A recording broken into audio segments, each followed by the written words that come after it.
Welcome to Reddit Seeker Christmas Stories.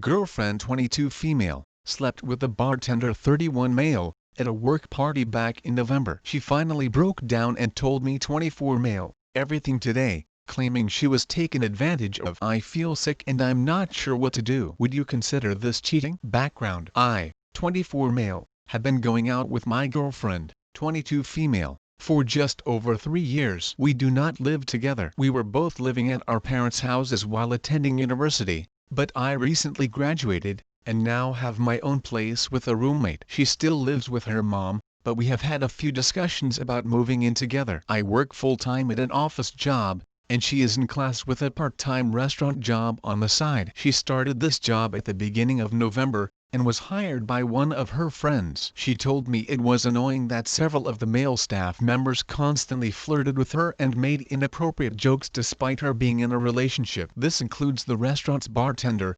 31 male. In late November, only a couple weeks after she started, the staff had their annual Christmas party at the restaurant. It was on a Monday night since the restaurant is closed Tuesday mornings. Later that week, my girlfriend was also supposed to be house-sitting/dog-sitting for a friend. She had to go feed the dog every day and was allowed to stay overnight if she wanted starting Tuesday. We were talking about how we both thought it was hot to have sex in someone else's house, and planned to have a few wild nights when we got the chance. My side of the story: I stayed home the night of the party. I was told it was staff only, no significant others, and I had work in the morning, so I had no problem staying in. I dropped my girlfriend off, and I was texting her throughout the night. At around 11, I told her I was going to sleep and said goodnight. I was still up another hour or so, but based on her texts she was quite drunk, and it was frustrating having a regular conversation, so I didn't want to text anymore. I sent her a message the next morning,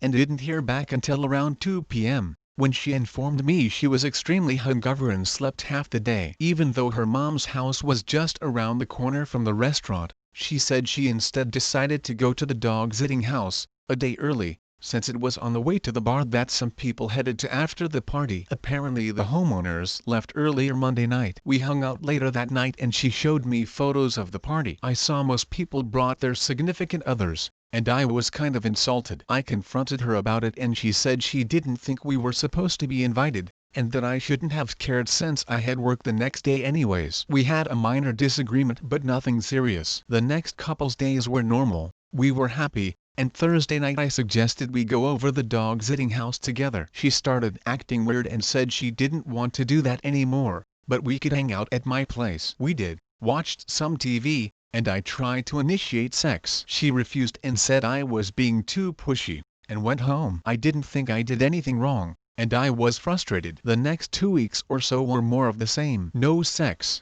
which led to frustration and silly arguments over little things. She started exams in mid to late December, and stress was through the roof. Finally, after she finished exams we went out to a party, went home together and had sex. It had been probably 3 weeks, and previously we were having sex 5 times a week. Over the Christmas break, we resumed having lots of sex, but things still didn't feel right. There were lots of arguments. We both returned to work and school, and it seemed like every day there was some new disagreement. And now today, we were fighting about something stupid, whether or not her friend calling me Garfield should be insulting, and trying to resolve it. I made an offhand comment about how these little fights shouldn't bother me so much. It's not like she cheated on me. And then she broke down. She started sobbing and saying that she made a huge mistake at the Christmas party. She said she couldn't bear to tell me and wanted to kill herself. Her side of the story: after the crying stopped, I made her tell me what happened. I was pretty pissed off and yelling, because she basically told me she cheated on me a month and a half ago, and tried to hide it. This is her side. A lot of it is pieced together from her messages, and what her co-workers told her, since she has no little memory of the night. The party was open bar, and she and her friend were hanging out at bar most of the night. The bartender was another employee who had volunteered to take the night off from drinking to serve everyone else. Partway through the night, he started giving her drinks that she wasn't even asking for. She was having a good time and accepted them. Eventually she got blackout drunk, still pretty early in the night too. She doesn't remember me texting her goodnight, which was only around 11 p.m. At midnight, She texted the dog-sitting people asking if she could go over that night. There was no answer, of course, since they were on an international flight somewhere. Everyone kept drinking until about 12:30 a.m. Around 1 a.m., the bartender drove a group of people from the party to a bar. He returned to the party to drive the last carload of people to the bar. Everyone else had made their way home by this point. He dropped everyone at the bar except my girlfriend. He told the others he would drive her home,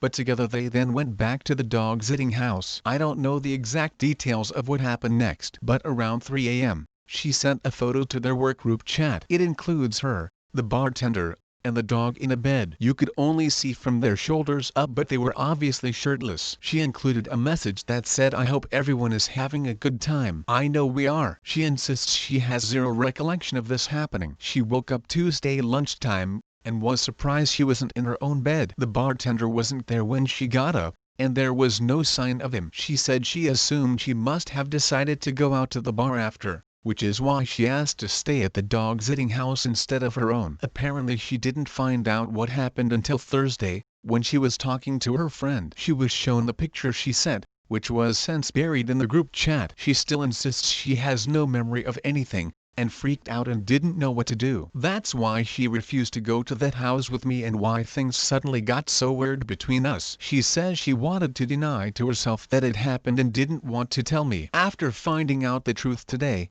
there has been lots of yelling and crying, and I'm currently home by myself. My thoughts. First of all, I do believe she was taken advantage of. She was blackout drunk, and the bartender was sober, and significantly older. Her co-workers all confirmed that the bartender told everyone he was dropping her at home, and also that he was feeding her free drinks all night. I also believe she didn't remember it happening at first, because there was a definite mood change on Thursday, which lines up with when she said she found out. However, I can't help but feel like she was willing, even if she was drunk. I'm hurt, and it feels like I was cheated on. It's not like the bartender took her home against her will and assaulted her. She figured out the logistics of finding a place to go with him, and looked extremely happy in the photo. Why it still feels like cheating, I was told I wasn't invited to the party when everyone else brought their SOs. She had access to the dog-sitting house a day earlier than I thought. She had brought the key to dog-sitting house to her work party, even though it was right next to her mom's house. The bartender is a guy who had openly flirted with her for weeks. She didn't tell me what happened for over a month, and had planned on hiding it forever. In anger I told her that if this wasn't cheating, then she must have been sexually assaulted, and that if we don't press charges, then at the very least we need to ensure the bartender loses his job. She cried again and refused to do either. Since she can't remember the night, she isn't willing to report him for anything, and can't confirm she didn't want it. What do you guys think? I'm an emotional mess right now, and struggling to be logical. Do I need to put emotion behind me and support her as a victim? Or is she a cheater? Things were great before this, and I had hoped to spend my life with this girl. Update 1. I spoke to her again today, and said that there were too many coincidences that make this seem like she planned it out. I told her I needed a bit of time to figure this out, but I didn't think I would be able to move past it. I know drawing this out is probably not the best way to handle anything, but all logic goes out the window when you're the one involved in a mess like this. However, there are still a few updates worth mentioning. We looked at the photo again, and it really looks like the bartender took the photo. There were only 2 coherent messages she sent after I said goodnight. One to the homeowners and one along with a photo in the group chat. She had a few other messages to a non-work friend during this time that are complete nonsense. She showed me an earlier message where her friend said the party was staff only. She insisted she had never messaged the bartender, except within the work group chat. She showed me an accepted Facebook and Snapchat invites from him, and said she didn't even have his number. She was willing to let me use a recovery tool to prove they had never messaged, but I didn't go through with it. She had the key on her keychain since she picked it up from the homeowners, like a week in advance. She is so adamant about this, that she was checking photos she took of her odometer hitting 100k, to see if her keys were visible, but no proof. She said she would be willing to report the bartender to work for sexual harassment,